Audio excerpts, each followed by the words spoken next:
My millionaire husband never touched me, but that night in the kitchen changed our marriage. Before we explore all the details of this incredible story, tell us where you're following us from and the time. Subscribe to the channel so you don't miss a thing, and let's embark on this journey together. She knew the cameras were watching, but she smiled anyway. Ingrid Samuels stood perfectly still as the photographer adjusted his lens for the 15th time. The charity gala's backdrop shimmered behind her, gold and ivory, expensive and hollow. Her emerald dress hugged her curves with precision, every fold designed to catch the light just right. But the real masterpiece wasn't the dress. It was the lie. "Mrs. Whitaker, could you move a little closer to your husband?" The photographer's voice cut through the buzz of Manhattan's elite mingling around them. Ingrid's smile never wavered as she stepped toward Thorne. 6 inches.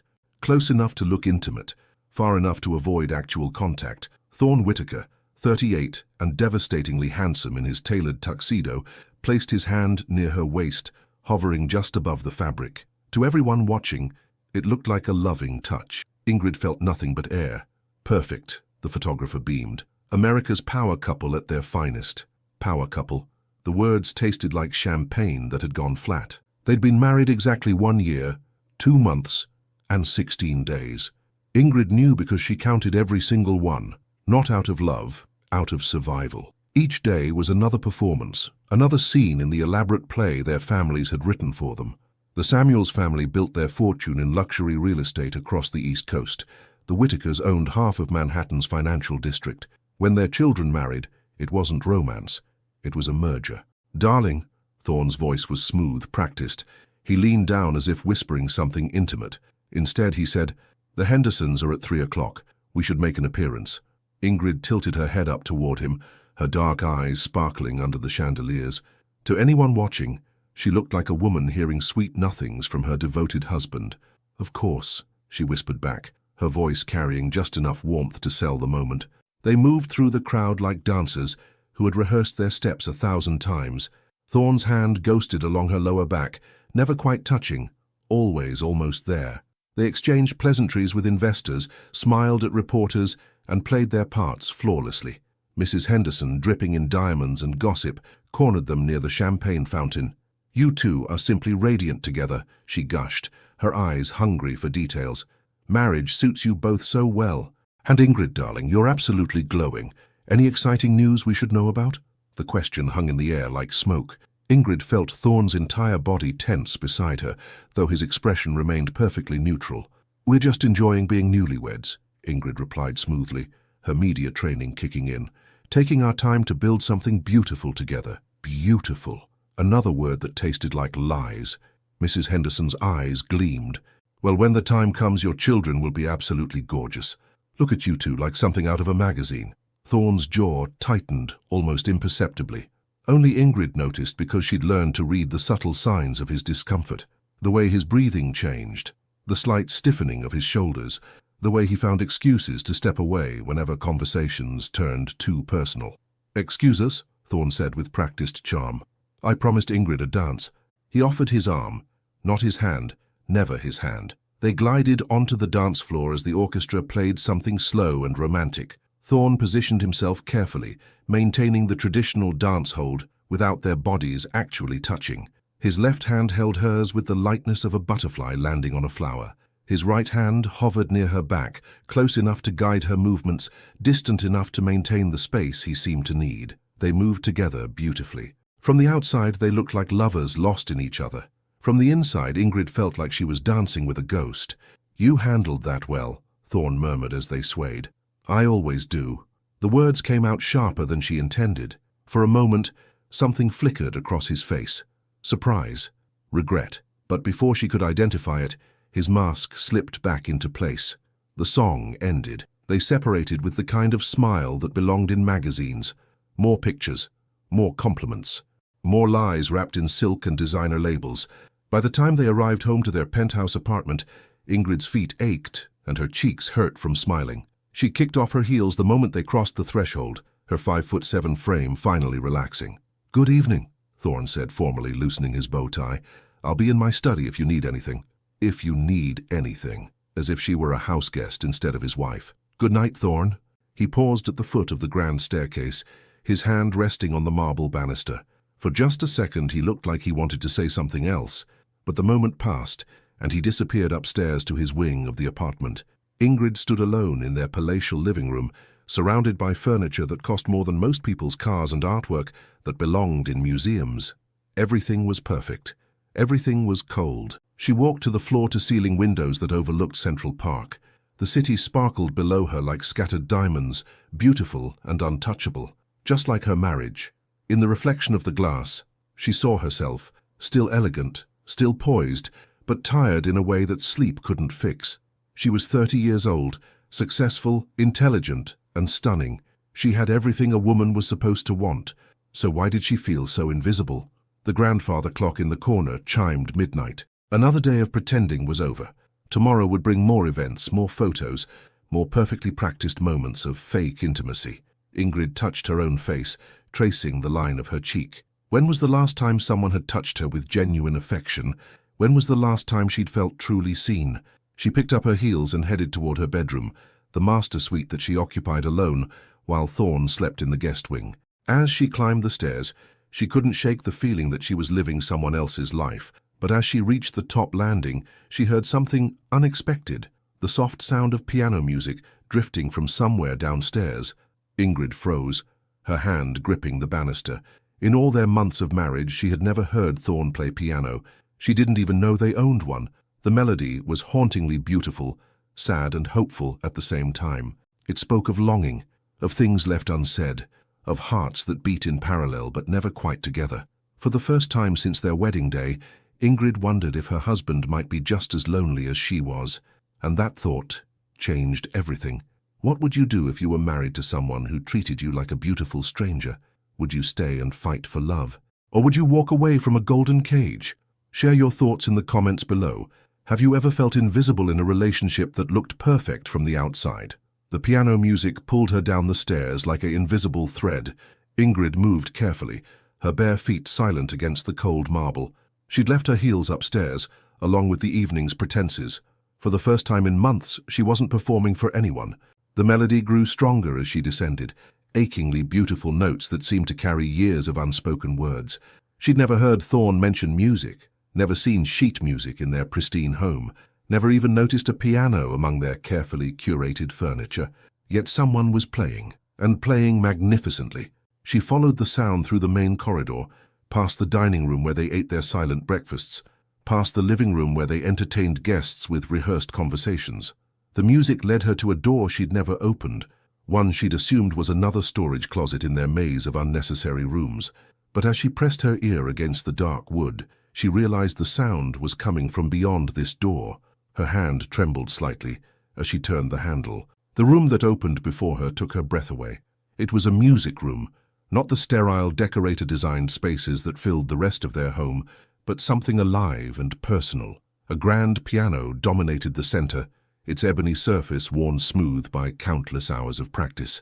Sheet music scattered across a side table told stories of late-night sessions and forgotten meals. A half-empty coffee mug sat abandoned on the windowsill, still warm, and there, at the piano bench, sat her husband. But this wasn't the Thorne she knew from boardrooms and galas. This man had shed his armor along with his tuxedo jacket. His white dress shirt was unbuttoned at the collar, his sleeves rolled up to reveal forearms she'd never really noticed before. His dark hair fell across his forehead in a way that made him look younger, more vulnerable. His fingers moved across the keys with a tenderness she'd never seen him show anything or anyone. Ingrid held her breath, afraid that any sound would shatter this moment. For the first time since their wedding, she was seeing the real Thorne Whitaker. Not the businessman, not the perfect husband, just him. The piece he played was complex, full of longing and melancholy. His eyes were closed, his entire being focused on the music flowing from his fingertips. There was something almost sacred about the way he touched those keys. Gentle, reverent, completely absorbed. She thought about all the times he'd avoided touching her, the careful distances he maintained, the way he flinched almost imperceptibly when she accidentally brushed against him at events. She'd assumed it was rejection, coldness, maybe even disgust. But watching him now, she wondered if she'd been wrong about everything. The music reached a crescendo, and Thorne's shoulders tensed with the emotional weight of the piece. When the final notes faded into silence, he remained perfectly still, his hands resting on the keys as if he couldn't bear to break the connection. "I didn't know you played." The words slipped out before Ingrid could stop them. Thorn's entire body went rigid. His hands jerked away from the piano as if the keys had suddenly become burning coals. When he turned toward her, his face had already begun rebuilding its familiar walls. "Ingrid," her name sounded like an apology. "I didn't realize you were still awake." The music. She stepped into the room, her eyes taking in details she'd missed from the doorway. "It's beautiful. You're incredibly talented." Something flickered across his expression, surprise, maybe even pleasure, before the mask slipped back into place. "It's just a hobby." He stood abruptly, creating distance between them. "I should let you get your rest." "Wait." The word came out more forcefully than she'd intended. Thorn paused, his body language screaming discomfort, but he didn't leave. Ingrid looked around the room again, really seeing it this time. The music sheets weren't random. They were organized, annotated, loved. A small framed photograph sat on the side table. A young boy at a piano, maybe 8 years old, beaming with pride. The boy looked exactly like Thorn. "How long?" she asked softly. "How long what? How long have you been hiding this room from me?" Thorn's jaw tightened. "I wasn't hiding it, you never asked." The words stung because they were true. In their year of marriage, how many conversations had they actually had?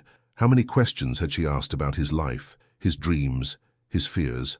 They moved through their days like polite strangers, sharing space but never sharing themselves. "You're right," she admitted. "I never asked about anything that mattered." The honesty seemed to surprise him. Some of the tension left his shoulders. "The room came with the apartment," he said finally. "I had the piano moved in about 6 months ago. Why didn't you tell me?" Thorn was quiet for so long that Ingrid thought he wouldn't answer. When he finally spoke, his voice was barely above a whisper. "Because it's the only place I can breathe." The confession hung between them like a bridge neither knew how to cross. Ingrid took a careful step closer, noting how his hands clenched at his sides. "The piece you were playing, what was it called?" "Clair de Lune, Debussy." He paused. "It means moonlight." It sounded like longing. Maybe it was. They stood in silence, the weight of unspoken truths filling the space between them. Ingrid studied her husband's face, searching for clues to the man behind the careful composure.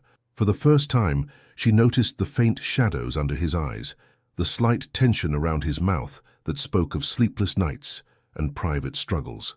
"Thorn," she said gently, "are you happy?" The question seemed to physically pain him. He turned away, his hands gripping the edge of the piano. Happiness wasn't part of our arrangement. But what if it could be? He looked at her then, really looked at her, and for a moment his carefully constructed walls crumbled. She saw exhaustion there, and loneliness that matched her own, and something else, something that looked almost like hope. But before she could identify it, he rebuilt his defenses. "It's late," he said, his voice returning to its formal tone. "We both have early meetings tomorrow." Ingrid nodded, recognizing the dismissal, but as she turned to leave, she paused at the doorway. "Thorn." "Yes?" "The next time you play, I'd like to listen, if that's okay." For a long moment he didn't respond. Then, so quietly she almost missed it, he said, "I'd like that too." As Ingrid climbed the stairs to her empty bedroom, she carried with her the memory of moonlight music and the startling realization that her husband might be just as trapped in their perfect prison as she was. But more importantly, she carried hope, because sometimes the most beautiful music comes from the places we're afraid to show. The coffee maker's gentle hum was the only sound breaking the morning silence. Ingrid stood at the kitchen island, watching steam rise from her mug like morning prayers. She'd been up since 5:30, replaying every moment from the night before. The music room, the piano, the crack in Thorn's armor that had revealed something achingly human underneath. She'd barely slept, her mind spinning with questions she'd never thought to ask in 14 months of marriage. Who was the boy in that photograph? When had music become his refuge? And why did a man who could create such beautiful melodies live like he was afraid of his own shadow? The grandfather clock chimed 7 times. Thorn would be down soon for his usual routine: black coffee, financial reports, polite small talk about the weather or stock market. Then he'd disappear into his study until evening, and they'd return to their choreographed dance of avoidance. But not today. Today felt different. Footsteps on the marble staircase announced his arrival. Ingrid's pulse quickened, a reaction that surprised her. When had she started caring about her husband's presence? Thorn appeared in the kitchen doorway, perfectly dressed as always. Charcoal suit, silver tie, every hair in place. But Ingrid noticed what she'd missed before. The careful way he paused before entering any room, scanning for escape routes like a man preparing for battle. "Good morning," he said, his voice carrying its usual professional courtesy. "Good morning." She turned to face him fully, noting how his steps slowed when he realized she was watching him. "I made extra coffee. Thank you." He moved to the coffee station with practiced efficiency, maintaining his usual distance. But something was different. He seemed more aware of her presence, stealing glances when he thought she wasn't looking.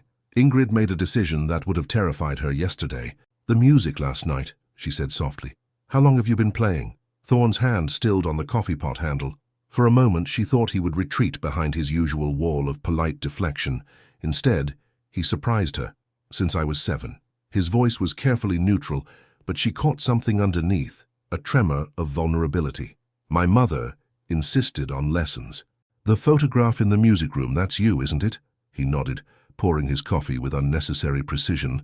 "At my first recital. You looked so happy." "I was." The admission seemed to escape before he could stop it. Music was simpler then. Ingrid set down her mug, studying his profile. What changed? Thorne's jaw tightened almost imperceptibly. Life, responsibility, expectations. The words hung between them like smoke, heavy with unspoken history. Ingrid sensed there was more, much more, but pushing too hard would only make him retreat. "I'd still like to listen," she said instead. "If the offer stands." Something shifted in his expression. Not quite a smile, but a softening around his eyes that transformed his entire face. "Tonight," he said quietly. "If you'd like. I'd like that, very much." For a moment, they stood in their pristine kitchen.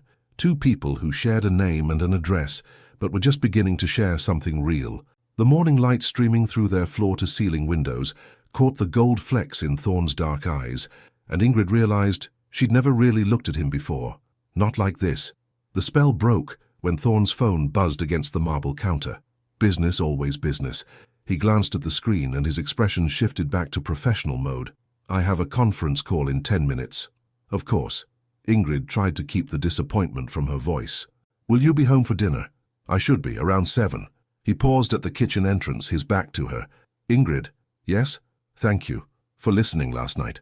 Before she could respond, he was gone, leaving behind only the lingering scent of his cologne and the echo of genuine gratitude.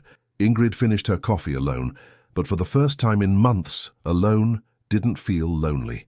The day passed differently than usual. Instead of filling her time with charity luncheons and shopping expeditions designed to occupy wealthy wives, Ingrid found herself researching classical music. She discovered Debussy's story, learned about Impressionist composers, and listened to different recordings of Clair de Lune until she could hear the subtle differences in interpretation. She also found herself thinking about Thorne in ways she never had before, not as the distant husband she'd been assigned, but as a person with hidden depths and secret passions, a man who poured his emotions into piano keys because he couldn't express them any other way. At 5:30, she made another decision that would have shocked her former self. She ordered ingredients for dinner, not from their usual high-end catering service, but simple, real food that she planned to cook herself. When was the last time she'd cooked for someone? When was the last time she'd wanted to? By 6:45, their dining room smelled like rosemary and garlic. She'd prepared something simple but elegant: herb-crusted salmon, roasted vegetables, a bottle of wine that had been gathering dust in their collection. Nothing too ambitious. She wasn't trying to impress him. She was trying to connect with him. The front door opened at exactly 7 o'clock. "Ingrid?" Thorne's voice carried a note of surprise. "Something smells incredible." She appeared in the foyer, suddenly nervous. "I thought we could eat together tonight. Actually eat, not just occupy the same space." Thorne's eyes widened slightly. In all their months of marriage, they'd never shared a meal that wasn't a business necessity or social obligation. "You cooked?" "I remembered how." She smiled, feeling foolish and brave at the same time. "It's nothing fancy, but it smells like home," he said quietly, and something in his voice made her chest tighten. They sat across from each other at their enormous dining table, but somehow the distance felt smaller than usual. The food provided a safe topic of conversation. Ingrid's rusty cooking skills, Thorne's admission that he couldn't boil water without burning it. Small talk, but different, warmer. As they ate, Ingrid noticed things she'd missed before. How Thorn cut his food into precise, small pieces. How he paused between bites as if eating required conscious effort. How he kept his free hand flat on the table, never gesturing or reaching across their shared space. "This is delicious," he said, and meant it. "Thank you. You don't have to thank me for cooking dinner, Thorn. We're married." The words hung in the air, heavier than she'd intended, because they both knew their marriage was nothing like the word implied. Thorn set down his fork carefully. "Are we, though?" The question was so quiet she almost missed it, but the pain underneath was impossible to ignore. "What do you mean?" "We live together. We attend events together. We sleep in the same house." His voice was measured, clinical. "But are we married, Ingrid? Or are we just two people honoring a contract?" The honesty in his voice stole her breath. For the first time since their wedding, he was asking a real question, expecting a real answer. "I don't know," she whispered, "but I'd like to find out." And in that moment everything changed. The silence stretched between them like a bridge neither knew how to cross. Ingrid's confession hung in the air. "I'd like to find out," and she watched Thorn's face transform.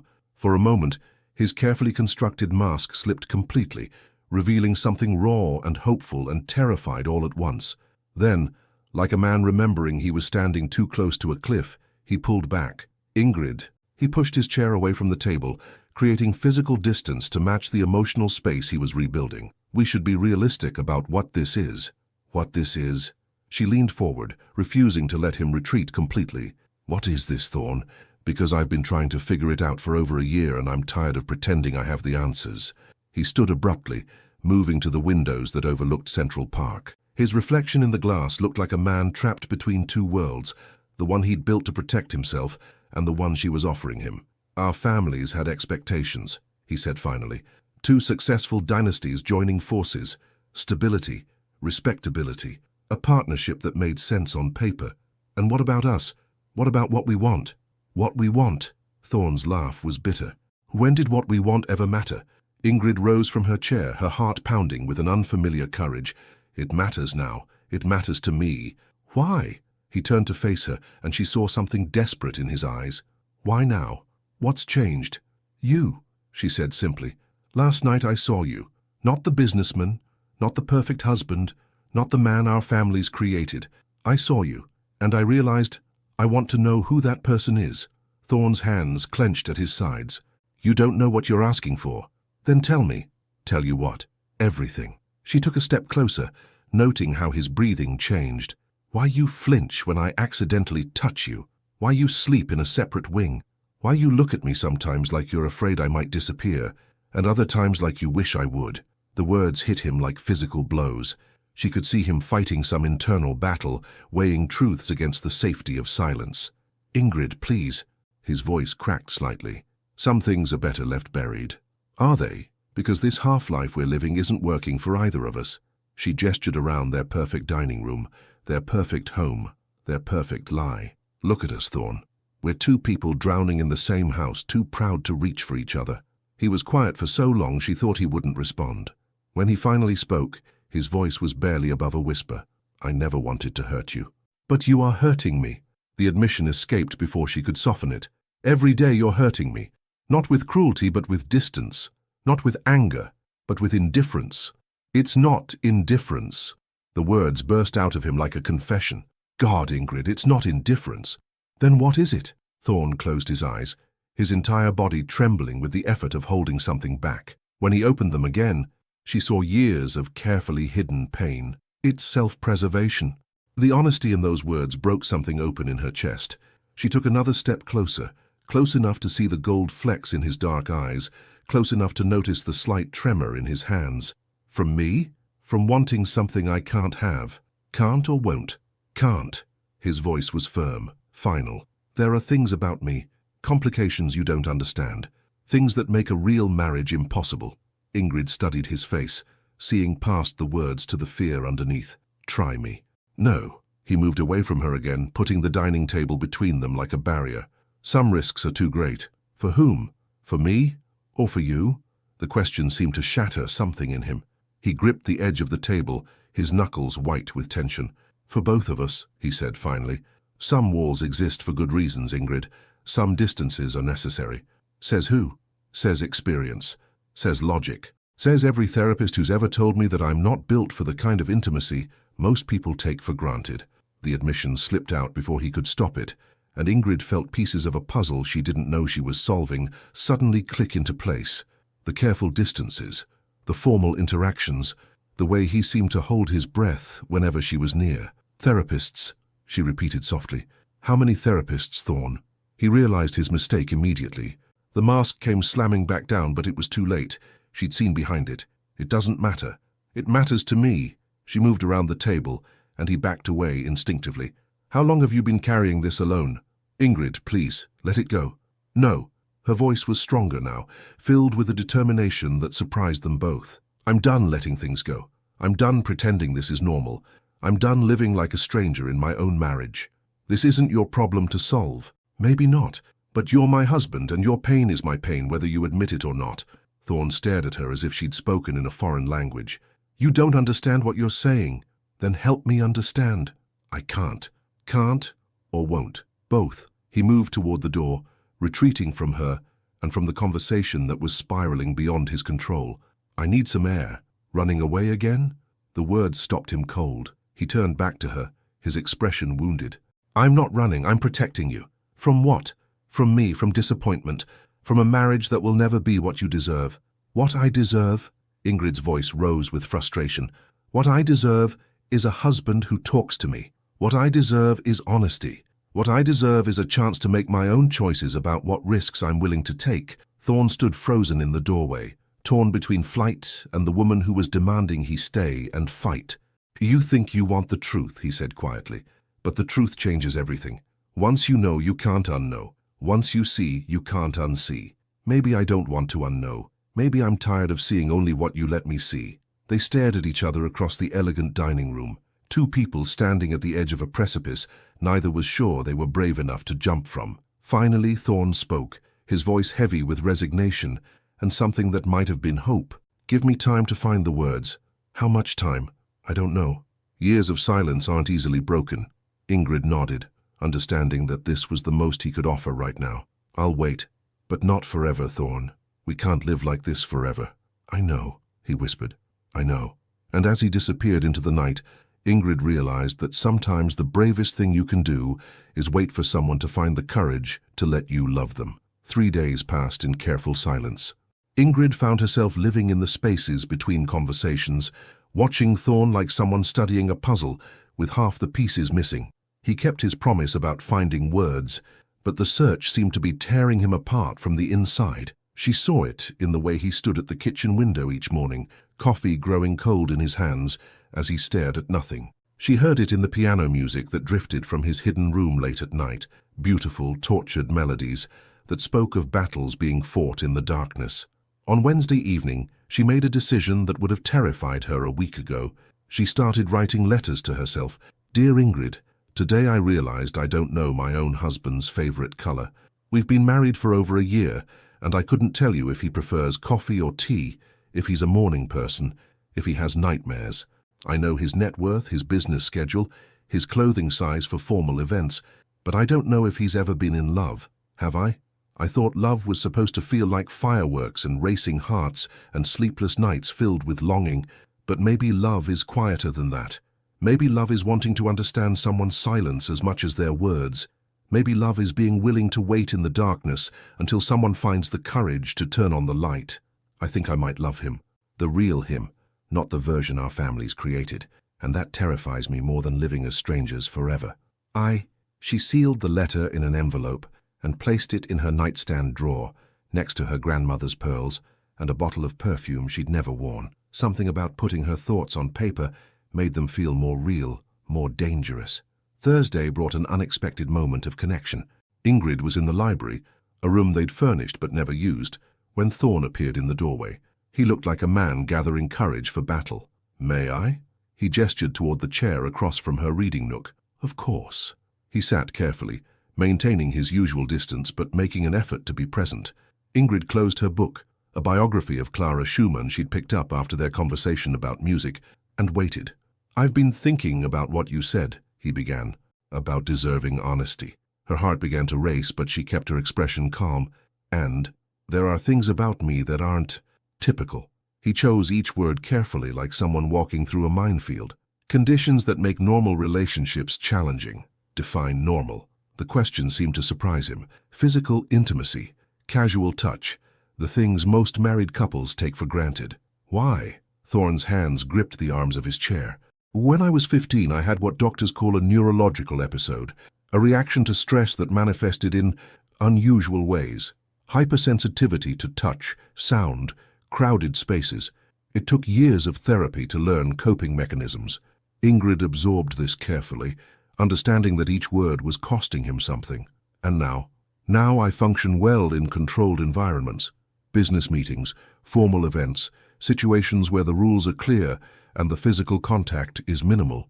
He paused. But intimacy requires vulnerability, and vulnerability triggers the same responses I've spent decades learning to manage.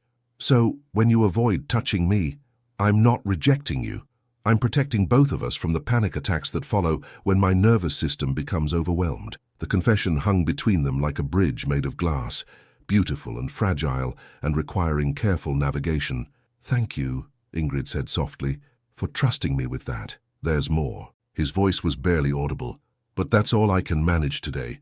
That's enough, that's more than enough. They sat in comfortable silence, two people who had just taken the first real step toward understanding each other.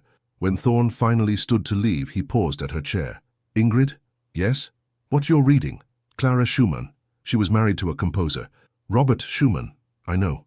Their love story was complicated. He struggled with mental illness. She had to choose between her own career and caring for him. Thorne's voice carried a weight of meaning. She chose love, but it cost her everything she'd worked for. Before Ingrid could respond, he was gone, leaving her with a biography that suddenly felt like a warning. That night she wrote another letter. Dear Ingrid, he told me today. Not everything, but enough to understand why he builds walls around himself. He's not cold, he's scared. He's not rejecting me. He's protecting both of us from something he can't control. The question now is, what am I willing to risk for love? Am I strong enough to love someone who might never be able to love me back the way I need? Am I prepared to be Clara Schumann, choosing love over everything else? I don't know.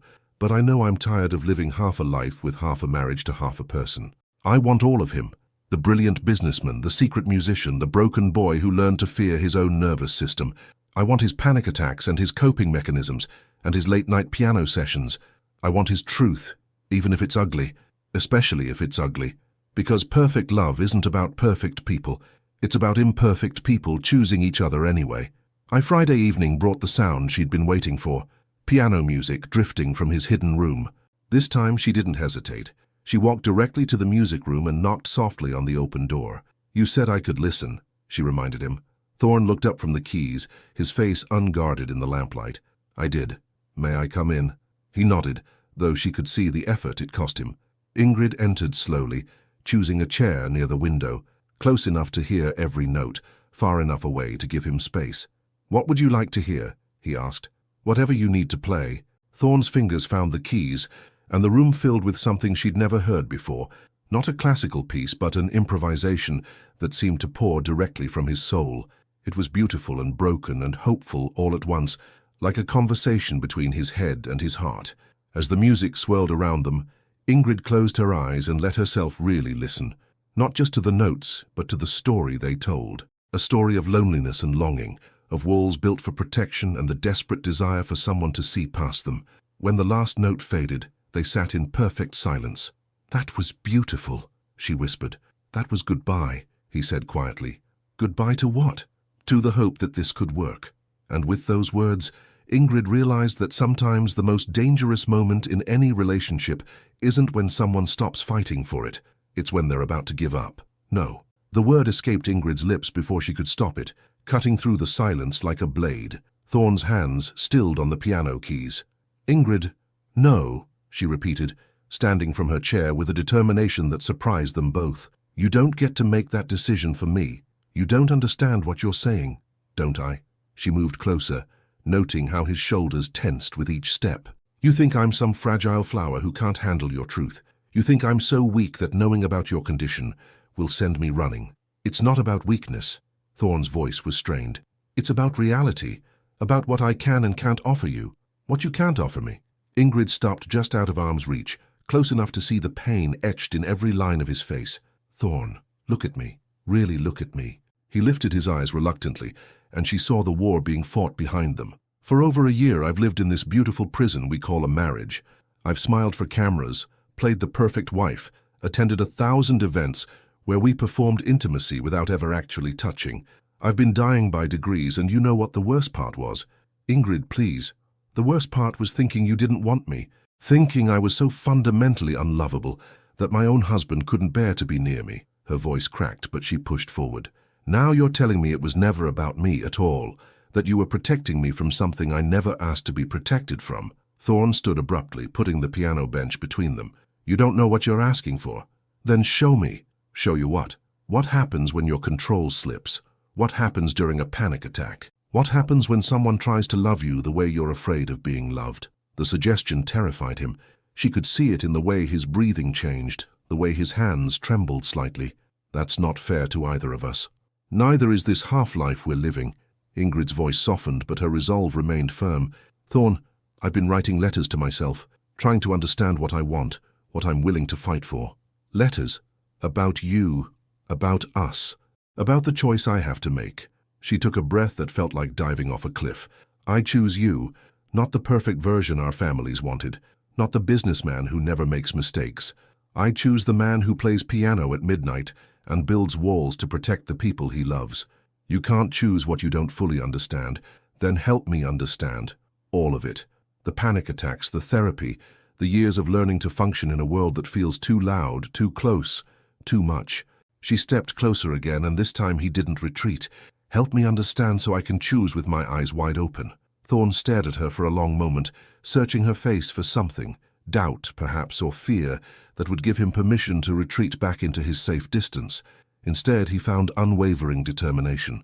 "It's not romantic," he said finally. "It's not beautiful or poetic. It's messy and complicated and sometimes ugly. I don't need romantic. I need real." When I was 15, I had my first major episode during a school dance. Too many people, too much noise, too much everything. My nervous system essentially short-circuited. His voice was clinical, detached, as if he were discussing someone else's medical history. I couldn't breathe, couldn't think, couldn't tolerate any physical contact without feeling like my skin was on fire. Ingrid listened without interruption, understanding that each word was costing him something precious.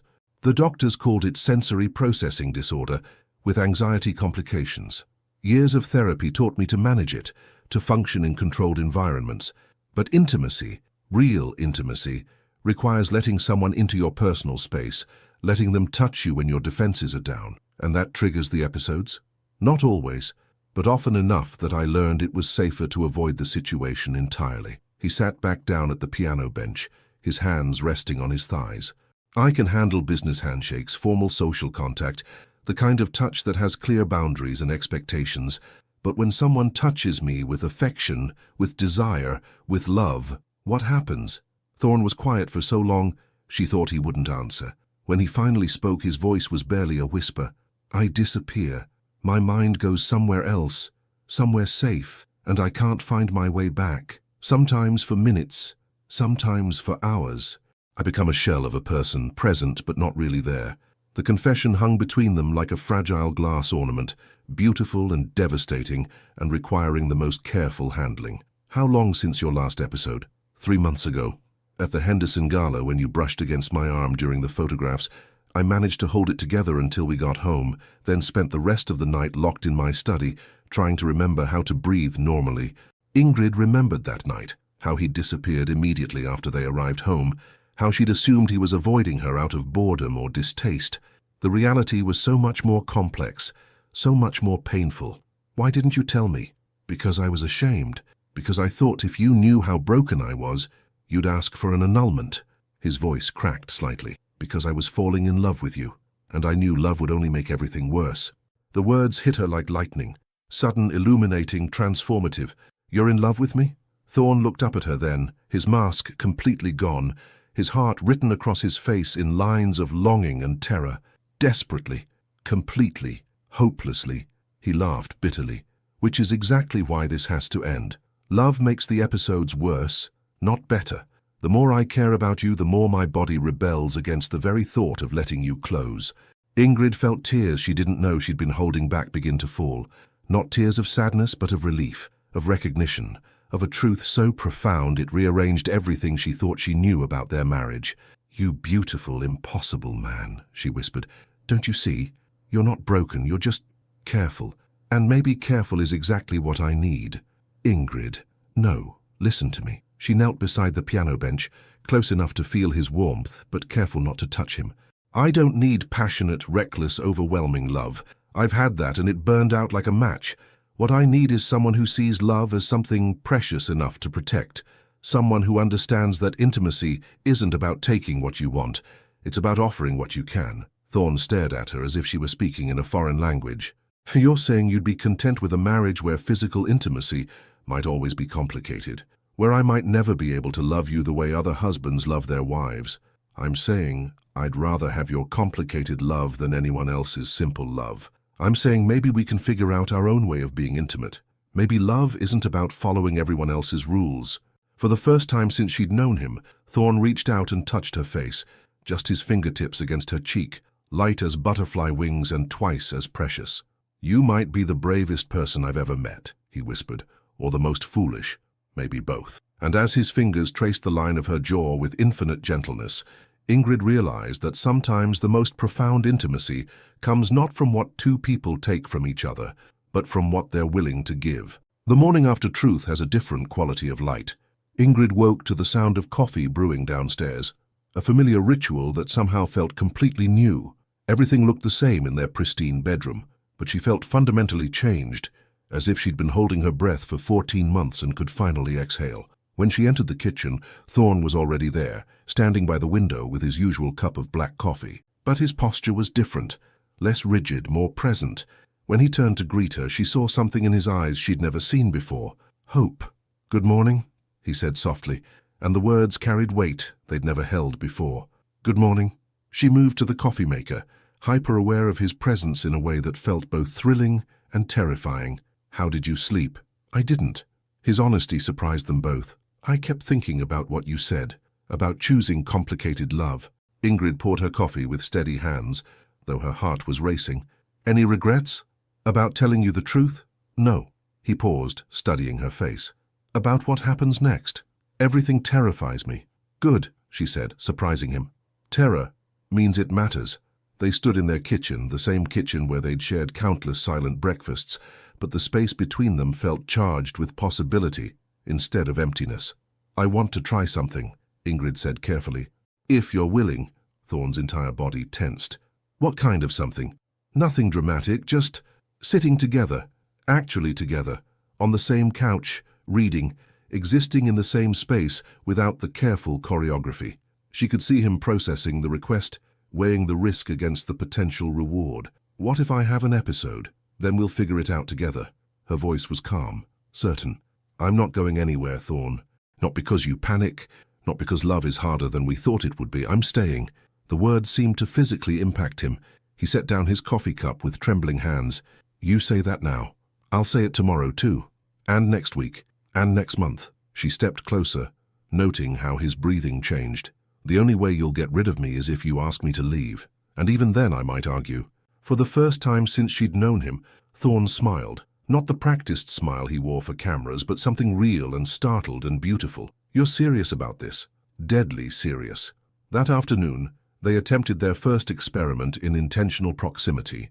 Ingrid had chosen the library, neutral territory with comfortable seating and natural lighting. She settled into one corner of the large sectional sofa with a book about art history, leaving plenty of space for Thorne to choose his own level of comfort. He appeared in the doorway, looking like a man preparing for surgery. "You can change your mind," she said without looking up from her book. "This isn't a test, isn't it?" "No, it's just two people sharing a room. Nothing more, nothing less." Thorne entered slowly, carrying a business journal and what looked like financial reports. He chose the opposite end of the sofa, as far from her as possible while still technically sharing the same piece of furniture. For the first hour, they read in silence. Ingrid could feel his hyper-awareness, the way he monitored every sound, every movement, every shift in the air between them. But gradually she noticed his breathing beginning to slow, his shoulders starting to relax.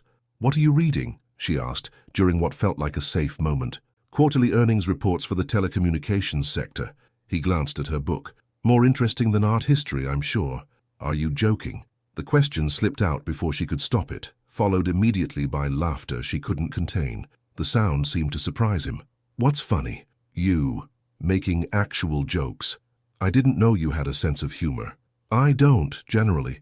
It's highly impractical for business, but not for marriage." Thorne considered this seriously. "I suppose marriage might require different skills than I originally anticipated." They returned to their reading, but something had shifted. The silence felt companionable instead of tense, shared instead of parallel. 2 hours later, when Ingrid's book slipped from her relaxed fingers, and she dozed in the afternoon sunlight, Thorne found himself actually looking at her, not the careful, measured glances he usually allowed himself, but real observation. She was beautiful in a way that had nothing to do with the elegant perfection she showed the world. Her hair had escaped its morning style, falling in soft waves around her face.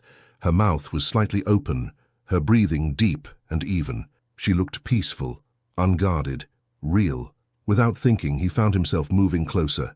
Not close enough to touch, but close enough to see the faint freckles across her nose, close enough to notice the way her eyelashes cast shadows on her cheeks. When Ingrid stirred awake 20 minutes later, the first thing she saw was Thorne watching her with an expression she couldn't quite identify. "Hi," she said softly, not moving from her position. "Hi." His voice was rougher than usual. "You fell asleep."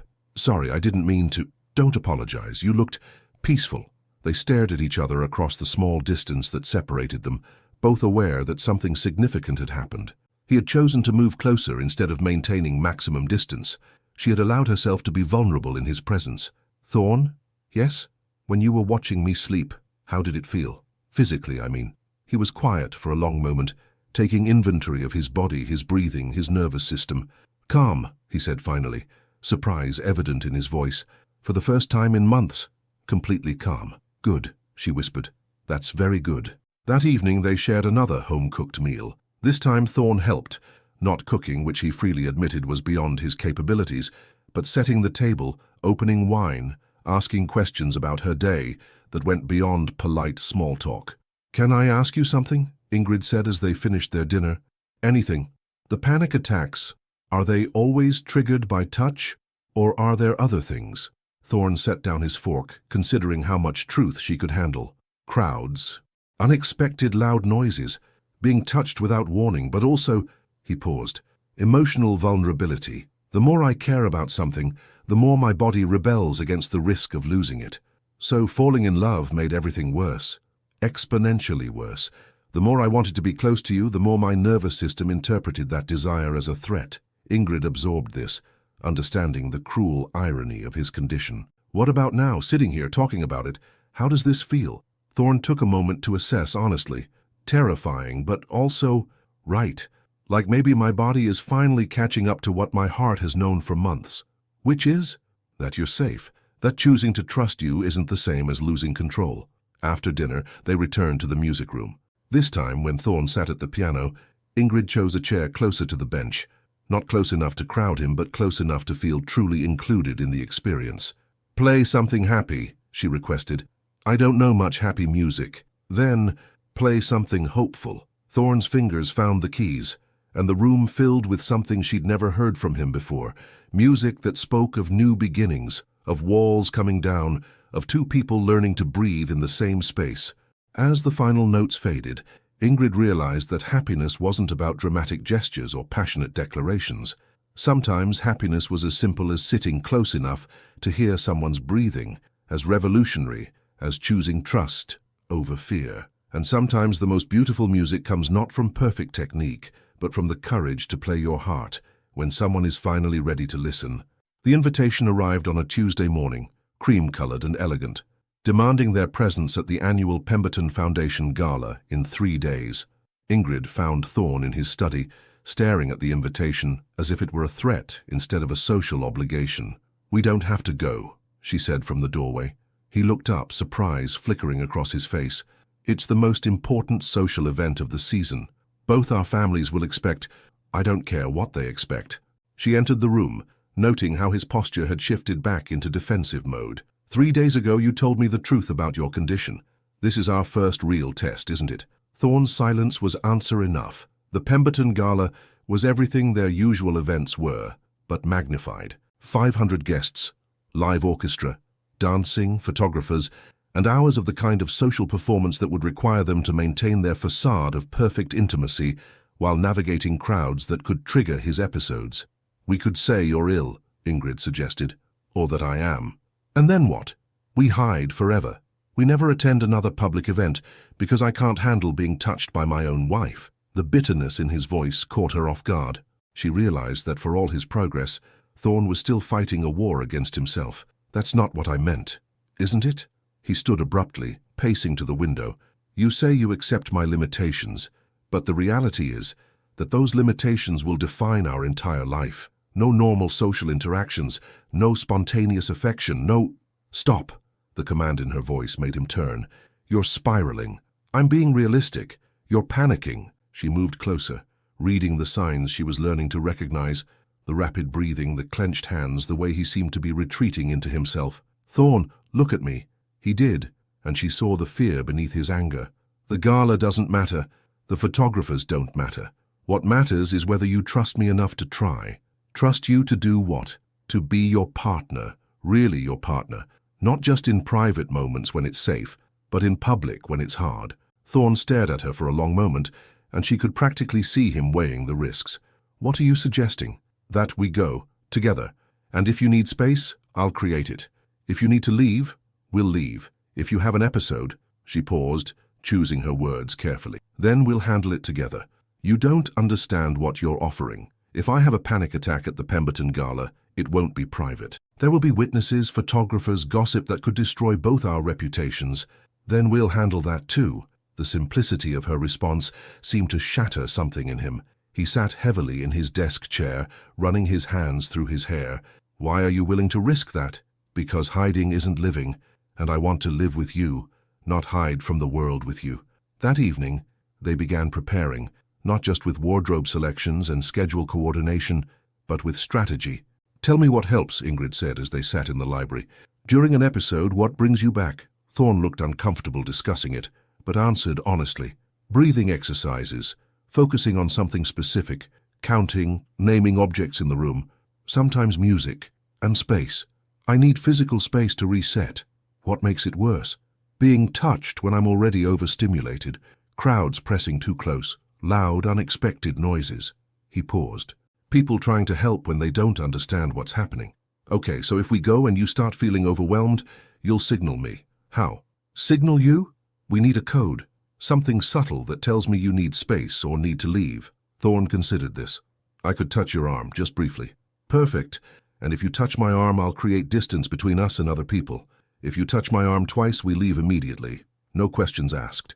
The fact that she was planning for his limitations, rather than hoping they wouldn't manifest, seemed to calm something in him. You've thought about this. I've thought about everything, including what I'll tell people if they ask why my husband suddenly needs space. What will you tell them?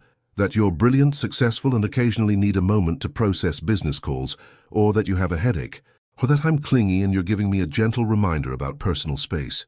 She smiled. Rich people love gossip about other rich people's minor marital quirks. Despite everything, Thorne almost smiled. You'd lie for me. I'd protect you. There's a difference. The night of the gala arrived with unseasonable rain, which somehow felt appropriate.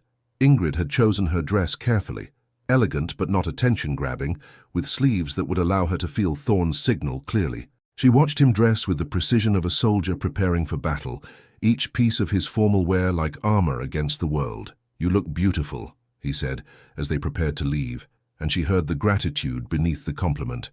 You look terrified. I am terrified. Good. That means you're brave. The ride to the Pemberton Foundation was silent, except for the rain against the car windows.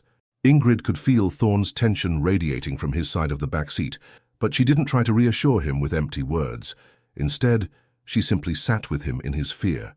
The gala was everything they'd expected, glittering, loud, crowded, and relentlessly social. The moment they stepped through the doors, cameras flashed and voices called their names. Ingrid felt Thorne stiffen beside her, but he managed their entrance with his usual composure. For the first hour, Everything went smoothly. They moved through the crowd with practiced ease, exchanging pleasantries with business associates and family friends. Thorne maintained his careful distances, and Ingrid provided subtle buffers between him and overly enthusiastic acquaintances.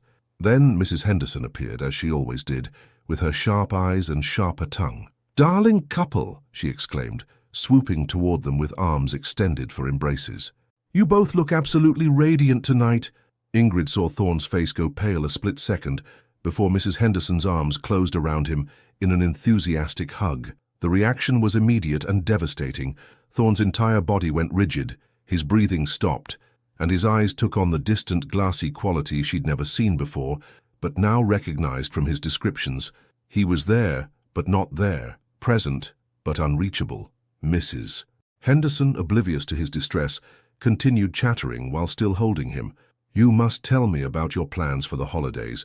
Are you spending them with Thorne's family or yours?" Ingrid's mind went into overdrive. She could see photographers nearby, could hear other conversations slowing as people began to notice something was wrong.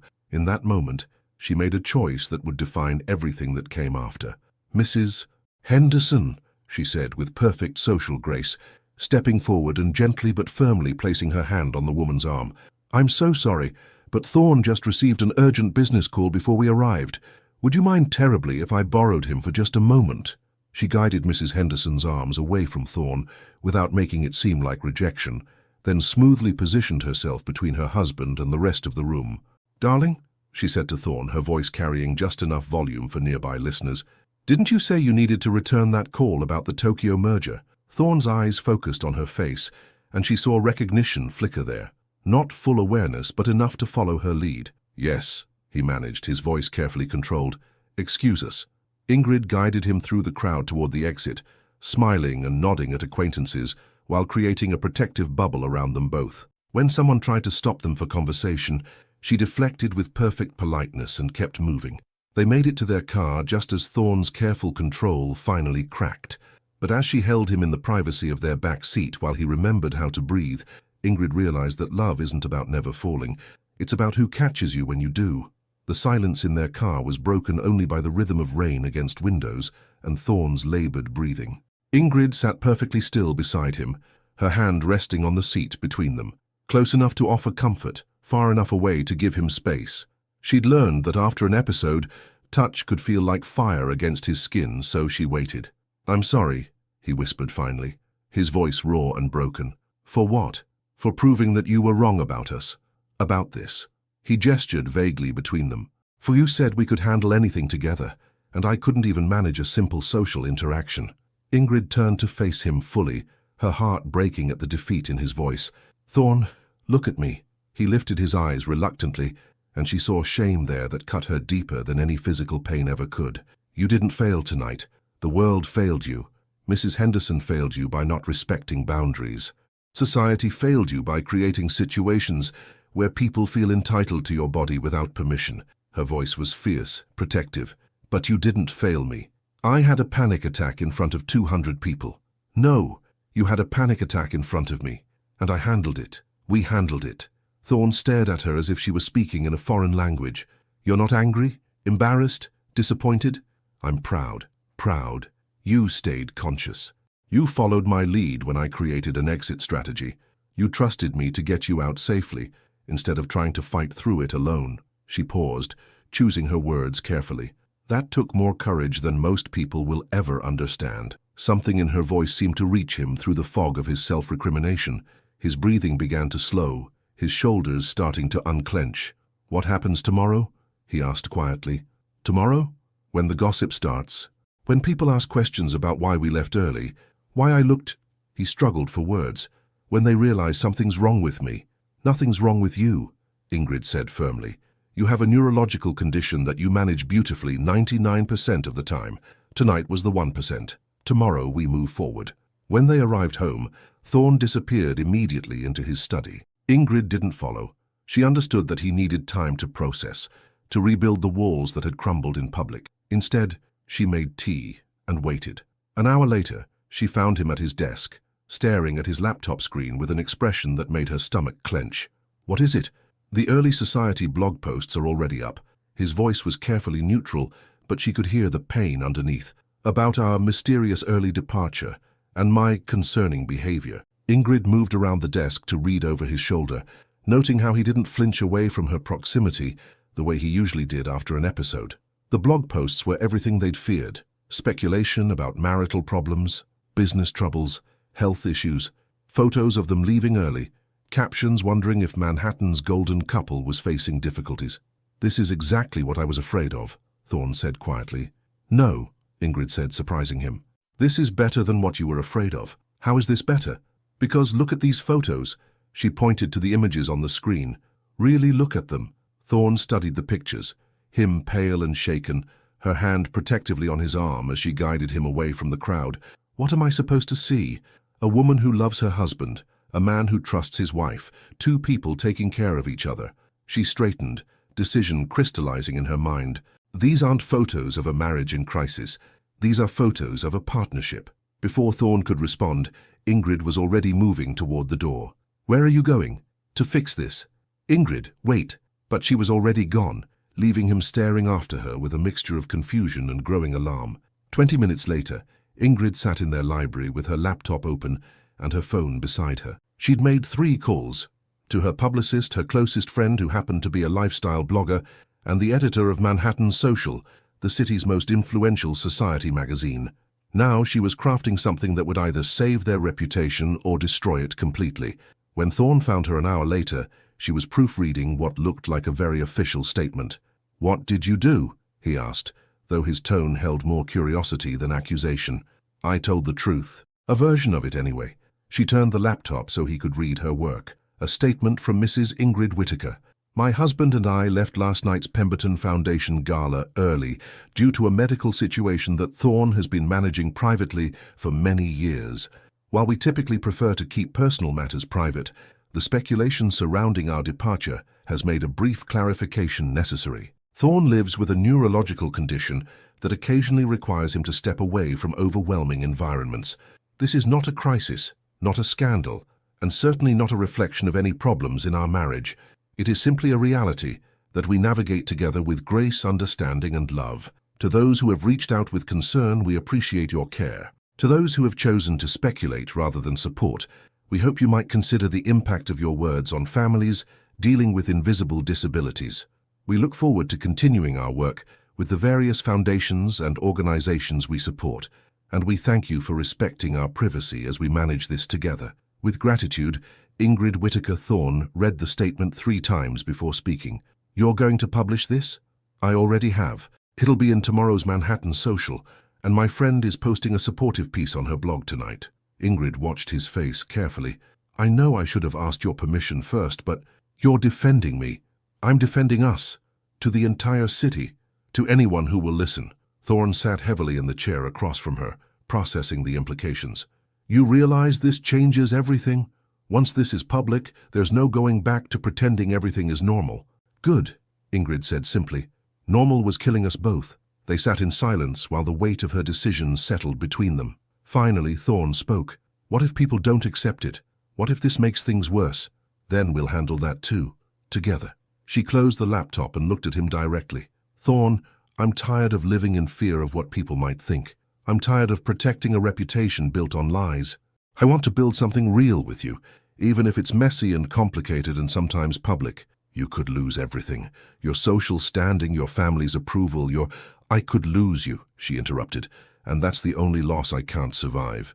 The words hung between them like a bridge made of hope and terror in equal measure. "You mean that?" "I mean that."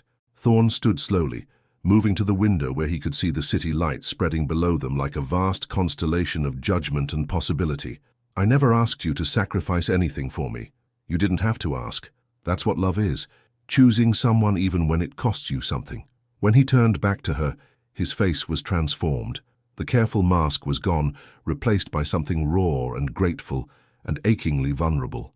"I love you," he said simply. "Not because you saved me tonight, not because you're defending me tomorrow, but because you see me, all of me, and you're still here."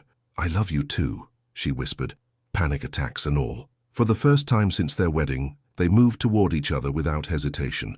When Thorne reached for her hands, his touch was steady, sure, unafraid. "What happens now?" he asked. "Now we find out what it means to really be married." And as they stood together in their library, hands intertwined and hearts finally open, they realized that sometimes the most courageous thing you can do is stop hiding and start living. 3 weeks after Ingrid's statement changed everything, the world had not ended. It had, however, fundamentally shifted. The responses to her public declaration had been swift and varied. Some society blogs applauded her honesty and vulnerability. Others criticized her for airing private matters publicly. Several disability advocacy organizations reached out with support and gratitude. A few business associates distanced themselves, while others expressed admiration for their transparency. But none of that mattered tonight. Tonight, Ingrid couldn't sleep, and for the first time in their marriage, it wasn't because of loneliness. She made her way downstairs to the kitchen, the same path she'd taken that first night when everything began to change. But now, instead of seeking solitude, she was hoping to find him, and there he was. Thorne sat at their kitchen island, not hiding in shadows, but simply existing in their shared space. He wore a simple t-shirt and pajama pants, clothing she'd never seen him in before their walls came down. His hair was messed from sleep, and he looked wonderfully, imperfectly human. "Couldn't sleep either?" she asked softly. He looked up, and his smile was immediate, unguarded. "Too much thinking." "Good thinking or bad thinking?" "Terrifying thinking." He patted the stool beside him. "Want to be terrified together?" Ingrid sat beside him, actually beside him, close enough that their knees almost touched, and marveled at how natural it felt. "What's terrifying you at midnight, Mr. Whitaker?" "Mrs. Whitaker," he said, and the way he said her name made her heart skip. "I've been thinking about what happens next." "Next? We've told the world we're real. We've admitted we love each other. We've survived the gossip and the judgment and the social fallout." He turned to face her fully. "But we've never talked about what we actually want our marriage to look like." The question hung between them, weighted with a year of pretending and 3 weeks of truth-telling. "What do you want it to look like?" she asked quietly. Thorne was silent for so long she thought he might not answer. When he finally spoke, his voice was barely above a whisper. "I want to wake up in the same bed as you. Not every night. I still need space sometimes, but most nights. I want to know what you dream about, what you think about when you're quiet, what makes you laugh until you can't breathe." His honesty was devastating and beautiful. "I want to cook terrible meals together and argue about whether the thermostat should be set to 70 or 72. I want to learn how to touch you in ways that feel good instead of overwhelming. I want—" He paused, struggling with words. "I want to figure out how to be intimate in all the ways that matter. Physical intimacy? That too, eventually. But more than that." He reached for her hand, his touch steady and sure. "I want emotional intimacy. I want to tell you about the nightmares I had as a teenager, about the therapy that saved my life, about why music became my refuge. I want to know about your dreams, your fears, your secret hopes." Ingrid felt tears gathering in her eyes. "And if the physical part is always complicated, then we'll be complicated together. There are hundreds of ways to be intimate, Ingrid. We'll find the ones that work for us." She studied his face in the soft kitchen lighting, seeing the man she'd fallen in love with, not despite his complications, but because of his courage in facing them. "What if I want more than you can give? Then we'll talk about it. We'll figure it out. We'll go to therapy together if we need to." His voice was firm, certain. "But I'm done assuming what you need instead of asking. I'm done protecting you from choices that should be yours to make." The growth in him, the willingness to be vulnerable, the commitment to their partnership, it took her breath away. "Thorne?" "Yes? I want all of that too. The terrible cooking, the thermostat arguments, the complicated intimacy." She paused, gathering courage for what she needed to say next. "But I want something else too." "What?" "I want to see you play piano when you're happy, not just when you're sad. I want to learn the songs that make you smile. I want to understand the music you hear in your head when you look at me." "You want to learn music?" "I want to learn you, all of you. The businessman, the musician, the man who counts ceiling tiles during panic attacks, the person who's been hiding behind perfect composure for so long he forgot what it felt like to just be." Thorne's eyes filled with something that looked like wonder. "You really see me. I really see you." They sat in their kitchen as the city slept around them, two people who had spent over a year as strangers finally becoming partners. "Can I try something?" Thorne asked suddenly. "What kind of something?" "The kind that might end badly, but might also be beautiful." Ingrid's heart raced, but she nodded. Thorne stood slowly, extending his hand to her. "Dance with me." "There's no music. There's always music. Sometimes you just have to listen harder. She took his hand and let him lead her to the center of their kitchen. He positioned them carefully, close enough to feel connected, far enough apart that he could breathe. His left hand held hers gently. His right hand rested lightly on her waist, barely touching. They swayed together in silence, and Ingrid realized he was right. There was music in their synchronized breathing, in the rhythm of their hearts, in the whispered sound of bare feet on marble. "How does this feel?" she whispered. "Like coming home," he said simply. They danced without moving much, swaying in the soft light of their kitchen, while the grandfather clock marked the passing minutes. It wasn't the passionate, desperate dance of movie romances. It was something quieter, deeper, the dance of two people learning to exist in the same space without fear. "Ingrid? Thank you. For what? For choosing me, for fighting for us, for seeing complicated love as something worth having instead of something to fix." She looked up at him, this man who had learned to trust her with his vulnerabilities, who had chosen courage over comfort, who was still learning how to love and be loved. "Thank you for letting me choose you." As the clock chimed 1 in the morning, they continued their gentle dance in the kitchen where their story had begun. And for the first time since their wedding day, they both knew with absolute certainty that they were exactly where they belonged. "Thorn? Yes? I think we're going to be okay." "Better than okay," he whispered against her hair. "I think we're going to be extraordinary." And as they swayed together in the quiet darkness, two people who had married as strangers finally became what they'd always been meant to be, partners in the truest sense of the word. 2 years later, the sound of laughter drifted from the kitchen on a Sunday morning in October. Ingrid stood in the doorway of their music room, watching Thorn at the piano with their 6-month-old daughter, Melody, nestled carefully in his lap. His hands moved across the keys with practiced gentleness, playing a simplified version of Clair de Lune, while she gurgled contentedly against his chest. "She has your hands," Ingrid said softly, not wanting to break the spell. Thorn looked up, his face lighting up with the unguarded smile that had become her favorite sight in the world. "She has your fearlessness. Watch this."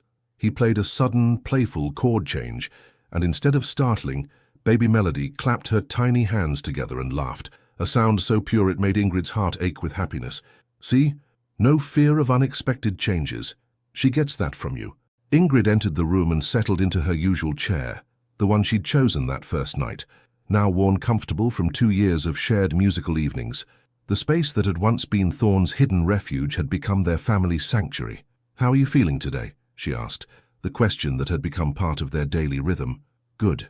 Calm." He adjusted his hold on Melody, who was now trying to grab the piano keys. "Yesterday's board meeting was intense, but I came home to you two and everything else just faded." Recovery hadn't been linear. There had been setbacks, difficult days, moments when old patterns tried to reassert themselves, but they'd learned to navigate together, through couples therapy, through honest conversations, through the simple act of choosing each other every single day. "I have news," Ingrid said, pulling an envelope from her robe pocket. "Good news or concerning news?" "Wonderful news. The Neurological Research Foundation wants to feature our story in their awareness campaign, not as a tragedy to overcome, but as an example of how relationships can thrive when people understand and accommodate each other's needs."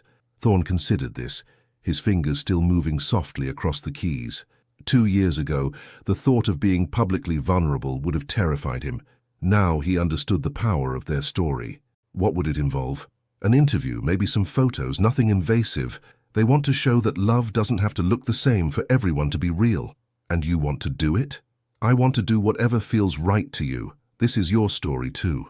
Melody chose that moment to let out a delighted squeal and bang both tiny fists on the piano keys, creating a cacophony that made them both laugh. "I think that's a yes from our daughter," Thorn said, kissing the top of the baby's head. "And yes from me too. If our story can help other couples understand that different doesn't mean broken, then it's worth sharing." They sat in comfortable silence, watching their daughter explore the piano keys, with the fearless curiosity of someone who had never been taught that making noise was wrong. "Do you ever miss it?" Thorn asked suddenly. "Miss what?" "The perfect life, the one where everything looked easy and beautiful and uncomplicated." Ingrid considered the question seriously. The woman she'd been 2 years ago had lived in a pristine apartment with a husband who never disturbed her peace. She'd attended flawless events, maintained perfect composure, and never had to worry about panic attacks or sensory overload, or the beautiful chaos of loving someone deeply imperfect. Not for a second, she said finally. That wasn't living, that was performing. Even when things get difficult, when I have bad days, when the noise gets too much, when I need more space than most husbands. Especially then, because those difficult moments are when I remember how much courage it takes for you to love me, how much trust you place in me every day, how much strength it requires to be vulnerable. Melody had fallen asleep against Thorne's chest, her tiny fist clutching his shirt. He looked down at her with an expression of such profound tenderness that it took Ingrid's breath away. I never thought I'd have this, he whispered. A family, someone who could love me without trying to fix me, a child who will grow up thinking her father's differences are just part of who he is. She'll be stronger because of it. She'll understand that everyone has different needs, different ways of moving through the world. She'll be more compassionate, more accepting, more like her mother, more like both her parents. As the afternoon sun streamed through their music room windows, Ingrid reflected on the journey that had brought them here, from strangers bound by obligation to partners bound by choice, from a marriage built on appearances to a love built on acceptance. It hadn't been the love story she'd imagined as a young woman, all passion and grand gestures and dramatic declarations. Instead, it had been something quieter and deeper, the love story of two people learning to see each other clearly and choosing to stay anyway. Thorne? Play something happy. His fingers found the keys, and the room filled with something bright and hopeful, a melody that spoke of new beginnings, of walls that had become windows, of two people who had found their rhythm in a world that often moved too fast and too loud.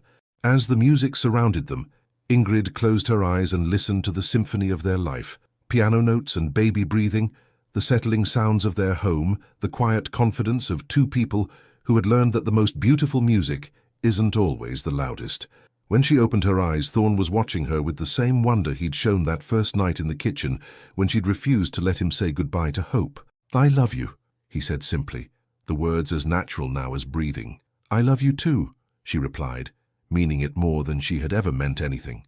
Outside their windows, New York City hummed with 8 million stories of people searching for connection, for understanding, for love that sees them as they truly are. But inside their music room, surrounded by the gentle chaos of family life, Ingrid and Thorne had found something rare and precious, a love that didn't need to be perfect to be extraordinary. Because sometimes the most beautiful stories aren't about people who never struggle. They're about people who struggle together, who choose each other not despite their complications, but because of their courage in facing them. And sometimes, if you're very lucky, a marriage that begins as a contract can become a love story that changes everything you thought you knew about what it means to come home. The end.